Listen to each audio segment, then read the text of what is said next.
Salut à tous, bienvenue dans cette nouvelle vidéo. J'espère que vous passez tous de bonnes vacances. Moi, là, je suis dans un coin paumé, donc je vois pas quelle gare il y aurait à faire. Ou pas.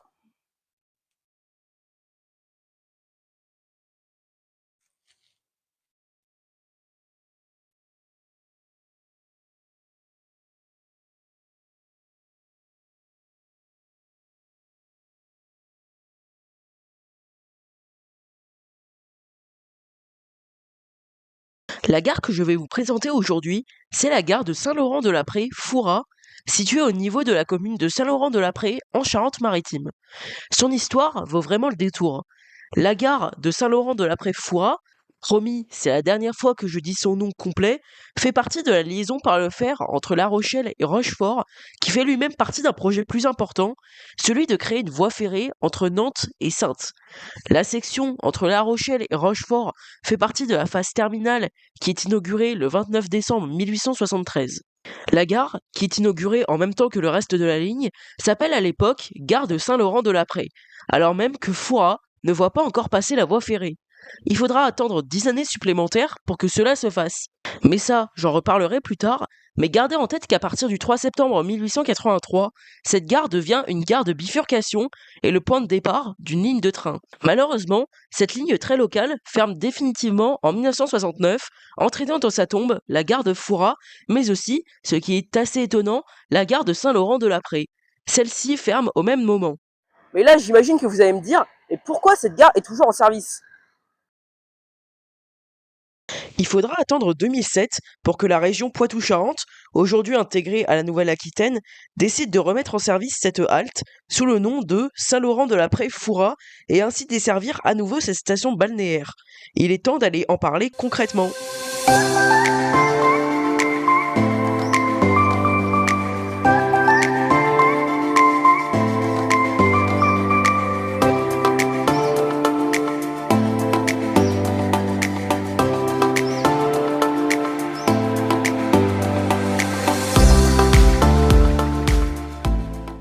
Pour ce qui est de la disposition, la gare de Saint-Laurent-de-la-Prée-Fouras possède une disposition assez particulière car ces quais ont été décalés lors de la reconstruction pour une raison totalement inconnue.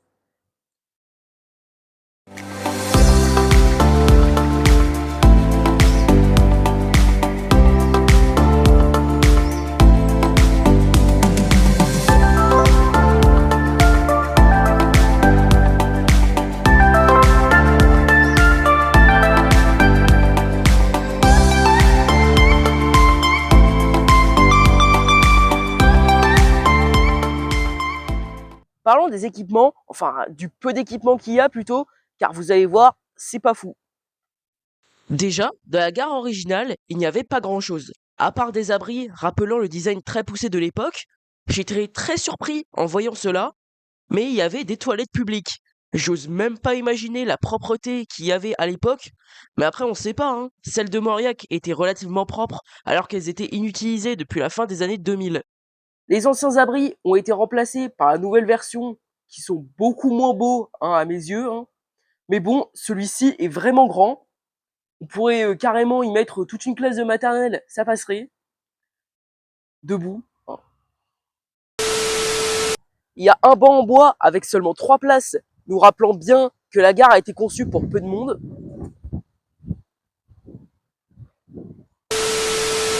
Un second abri a été construit, pas pour les voyageurs, mais pour abriter le composteur de tickets et le distributeur de billets.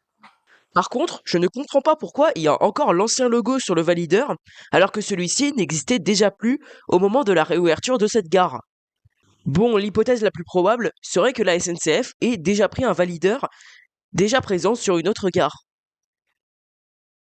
L'autre quai possède un deuxième valideur, mais celui-ci est inutile car il est en cours de maintenance. Pour finir avec les équipements, les quais possèdent des écrans qui ont été installés au milieu des années 2010 et également des poubelles. Et c'est tout. Vous l'aurez compris, dans cette gare, il y a uniquement le strict minimum pour une halte. Les gens qui prennent le train là-bas doivent vraiment se faire chier. Il y a 50 panneaux qui nous indiquent sur quel quai on est et dans quelle direction on va. Là, ils ont vraiment mis le paquet niveau budget. Et également, il y a un petit écriteau pour te rappeler qu'il faut valider ton billet. Voilà. Alors, on nous fournit des équipements de merde dans cette gare, mais il faut quand même valider. J'invite tous les habitants de Foura-les-Bains, de Saint-Laurent-de-la-Prée, ainsi que du lieu-dit de Soubar, ouais je sais ça sort de nulle part mais venez quand même, à une manifestation contre les équipements de merde à la gare de Saint-Laurent-de-la-Prée Foura. Venez nombreux, ce sera le 2 septembre, voilà. L'actuelle gare de Saint-Laurent-de-la-Prée ne possède pas de bâtiment voyageurs, mais l'ancienne gare en possédait un. Celui-là, qui est quand même assez imposant pour un bâtiment de 1873. Malheureusement, celui-ci n'a pas été réutilisé en 2007 lors de la reconstruction de la gare. Et c'est devenu aujourd'hui une propriété. Par contre, j'envie vraiment ceux qui vivent là-dedans, car c'est vraiment grand.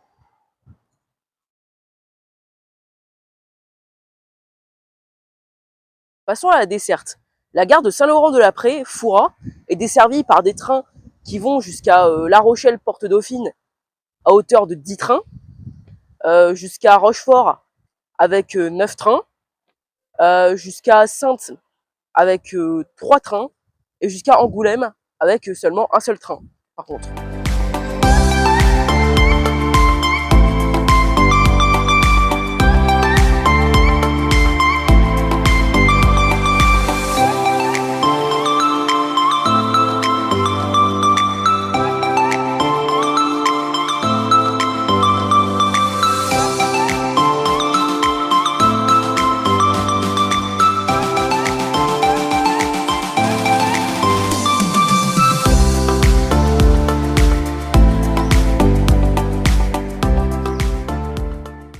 Il est temps maintenant d'aller visiter les alentours.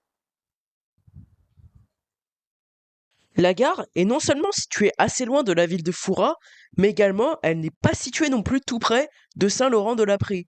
Elle est située sur le lieu-dit de Saint-Pierre.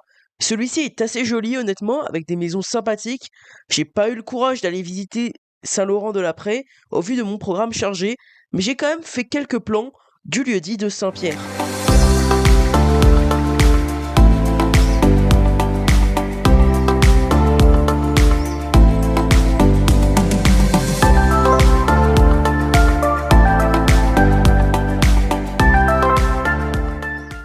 Également, à proximité de la gare, il y a un arrêt de bus qui, pour une fois, porte très bien son nom,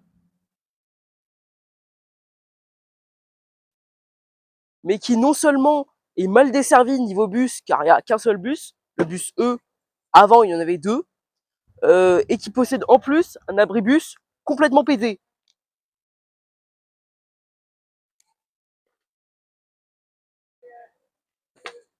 Voilà. De l'autre côté, il y a un parking qui est vraiment grand pour une gare de cette envergure, et même un parking à vélo.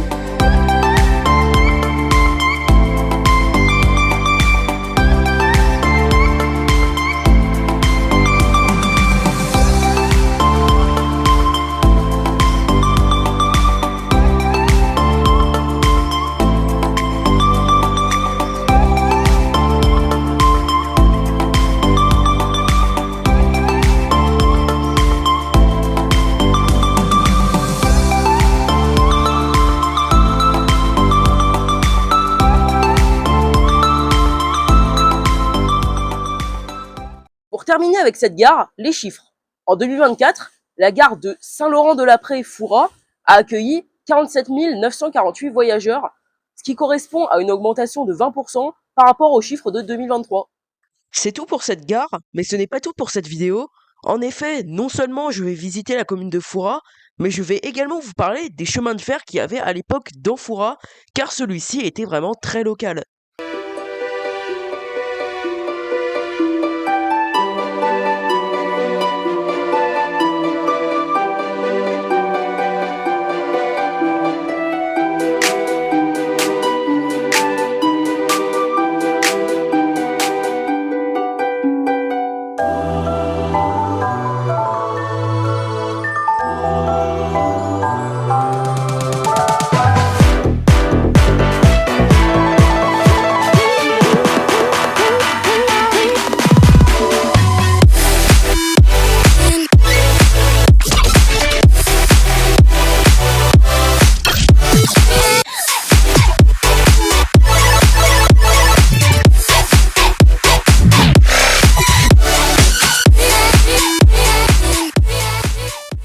J'avais dit que je parlerais d'une ligne de bifurcation qui partait de la gare de Saint-Laurent-de-la-Prée.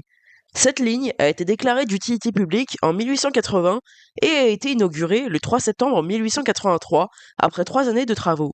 Celle-ci relie Saint-Laurent-de-la-Prée à la Pointe de la Fumée par le fer. Je n'invente rien, ça a vraiment existé. Il s'agissait d'une ligne très locale. Elle traversait Fouras avec 3 nouvelles gares, la gare de Fouras, la gare de Fouras-Casino, non pas celui-ci, celui-là, et la gare terminale de la Pointe de la Fumée. Avec les yeux d'aujourd'hui, la ligne paraît inutile, mais celle-ci a été vraiment un moteur dans le développement de la station balnéaire, qui était désormais accessible par le rail et bien interconnectée. Une partie de la ligne ferme cependant dès août 1914, au déclenchement de la Première Guerre mondiale. Il s'agit de la partie entre Fouras et la Pointe de la Fumée. Autant j'aime pas voir des lignes ferroviaires fermées, autant là il s'agit réellement d'un service qui peut être rendu avec des autobus ou bien avec le développement de l'automobile. La gare de Fouras subsistera quand même pendant 55 années supplémentaires. La gare ferme finalement au service voyageurs le 15 décembre 1969. Il faudra ensuite attendre 2 ans pour que le trafic marchandises s'arrête à son tour. Le bâtiment voyageur subsistera encore 15 années supplémentaires, mais sera finalement détruit en 1986. Un centre d'hébergement sera construit à la place. Une dernière chose, j'ai réussi à retrouver une vidéo de la gare dans les années 50. Je vous laisse apprécier.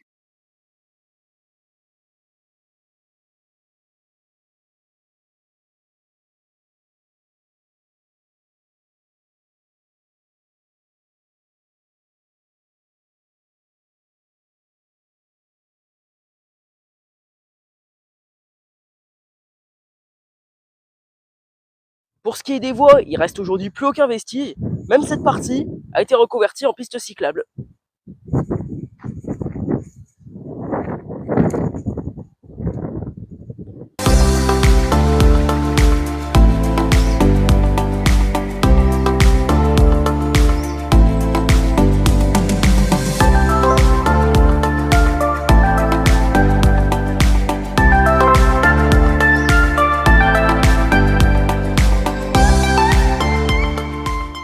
Dernière chose que j'ai à vous dire avant de clore cette vidéo, devant l'ancien emplacement de la gare, il y a une affiche qui retrace toute l'histoire de la gare et une plaque en hommage à Lucien Lamoureux, un chef de gare qui est mort, déporté, le 6 mars 1945. Voilà, c'est tout pour cette vidéo. Merci de l'avoir regardé jusqu'au bout. J'espère qu'elle vous aura plu. J'ai essayé de combiner un petit peu ma série Histoire de gare avec une nouvelle série que j'aimerais créer, Histoire de ligne fermée. Dites-moi ce que vous pensez de cette idée dans les commentaires. Et également, n'hésitez pas à vous abonner, à liker et à partager. Sur ce, je vous dis au revoir pour une prochaine vidéo.